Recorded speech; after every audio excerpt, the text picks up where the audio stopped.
Good day, Ma'am Nancy, and today I'll be talking about how counting and probability apply to real-world IT tasks. In information technology, probability isn't just about numbers, it's about predicting and secure outcomes. So, for example, when we create passwords, we use counting principles to know how strong they are if a password has many possible characters combination.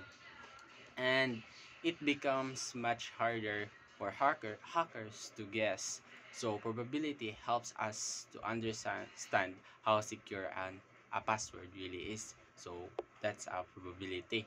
And the next one is in a data encryption. Probability helps make our information safe.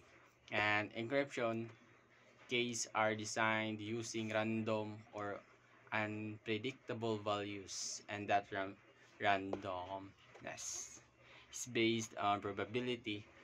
The more possible keys there are, the harder it becomes for anyone to break the code. So probability also helps in analysis and IT system. We often ask what are the chances of a server crashing or a network going down. So using probability models, we can estimate the risk and prepare backup system to prevent data loss.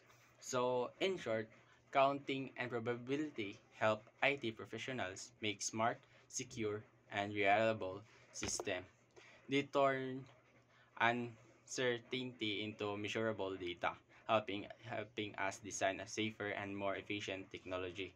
And that's how probability connect math to the real world of IT, making our system smarter, stronger, and more reliable. And thank you. God bless.